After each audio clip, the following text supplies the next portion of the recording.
Assalamualaikum warahmatullahi wabarakatuh. Nama saya Muhammad Fatir Al-Hakim Nasution dari Prodi Perbandingan Mazhab dan Hukum. Dan NIM saya yaitu 240103002.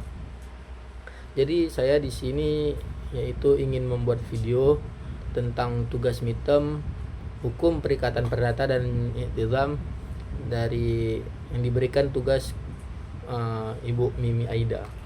Jadi saya di sini ingin membahas tentang RPS ketiga, yaitu tentang pengertian hukum perikatan perdata menurut fikih dan juga konvensional, serta perbandingannya dan juga integrasinya. Baik, yang pertama itu pengertian hukum perikatan perdata menurut fikih. Dalam fikih muamalah, perikatan perdata itu dikenal juga seperti ijab dan juga qabul. Dalam garis besarnya, pengertian garis besarnya itu ialah perikatan adalah hubungan hukum yang timbul karena kesepakatan atau juga sebab tertentu yang menimbulkan hak dan juga kewajiban bagi para pihak. Jadi menurut para ulama, akad itu juga sudah merupakan pertalian antara hijab dan juga qabul yang dibenarkan oleh syariat, sehingga menimbulkan akibat hukum terhadap objek yang diperjanjikan. Karakteristiknya itu ada beberapa dalam fikih. Yang pertama itu bersumber dari Al-Quran, hadis, ijma' dan juga qiyas. Baru ada berorientasi pada keadilan, kemaslahatan dan juga nilai moral. Yang ketiga, tidak hanya mengatur hubungan antara manusia tetapi juga mempertimbangkan pertanggungjawaban juga kita kepada Allah Subhanahu wa taala. Dan yang terakhir, melarang unsur riba, horor atau ketidakjelasan dan juga masyir atau seperti kayak spekulasi, kayak judi begitu, dan juga penipuan. Contoh perikatan dalam fikih yaitu seperti jual beli atau kayak al-bay' dan juga sewa menyewa, ijarah ataupun kerja sama usaha, musyawarah dan juga mudharabah ataupun pinjam meminjam. Yang kedua, kita masuk kepada hukum perikatan perdata menurut hukum konvensional. Dalam hukum perdata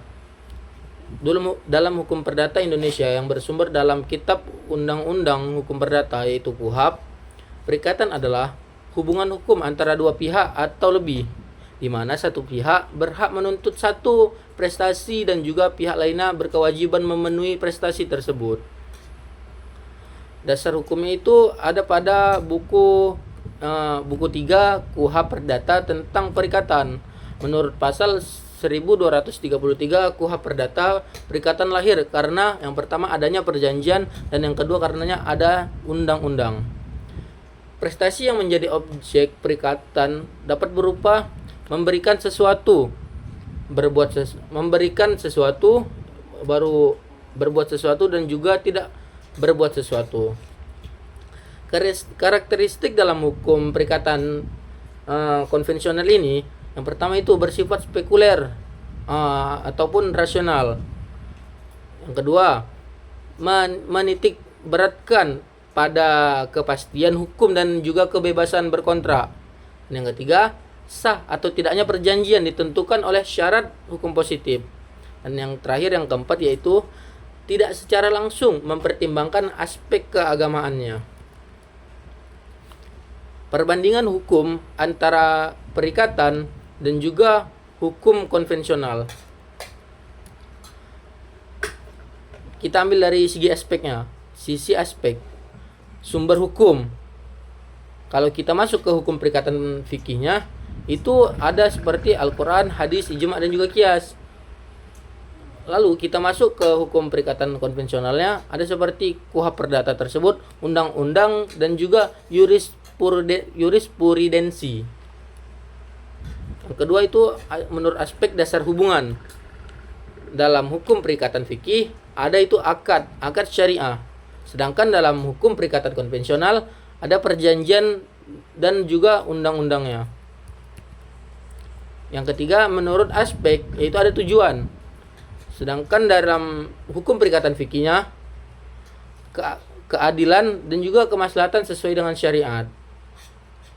Dan yang terakhir menurut hukum perikatan konvensionalnya, kepastian hukum dan perlindungan hak. Dan yang terakhir yaitu ada integrasi hukum perikatan fikih dan juga hukum konvensional. Di Indonesia ini, integrasi kedua sistem hukum ini telah berkembang, terutama dalam bidang ekonomi dan juga keuangan syariah. Contoh integrasi, yaitu ada kurang lebih 4 contoh. Yang pertama ada perbankan syariah, yang kedua ada komplikasi hukum ekonomi syariah, dan yang ketiga ada penyelesaian sengketa, dan yang keempat ada kontrak bisnis modern. Kita bahas yang pertama tadi, perbankan syariah. Dalam operasional perbankan syariah menggunakan akad kayak seperti mudharabah, musyarakah dan juga murabahah.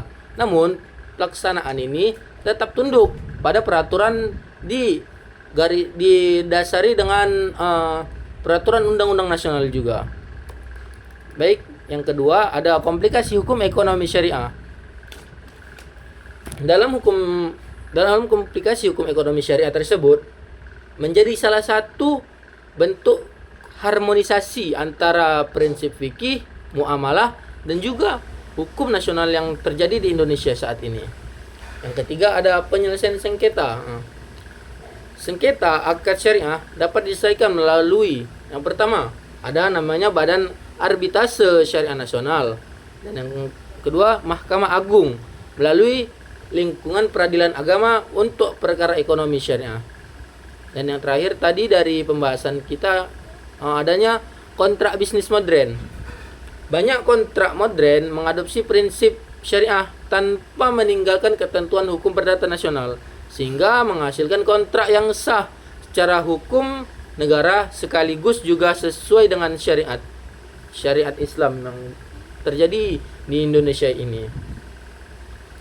Kesimpulan yang bisa saya ambil dari RPS yang ketiga ini yang saya bawakan ialah hukum perikatan itu menurut fikih adalah hubungan hukum yang lahir dari akad sesuai prinsip syariah dan mengandung dimensi moral serta religius.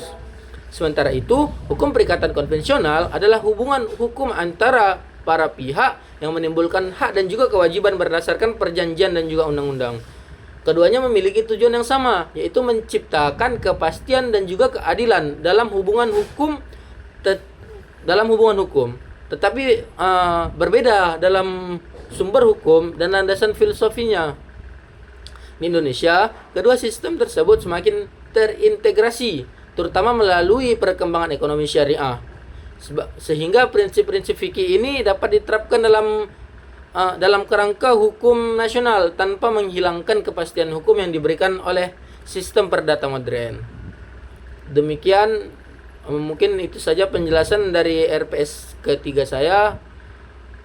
Kurang lebih saya mohon maaf. Assalamualaikum warahmatullahi wabarakatuh.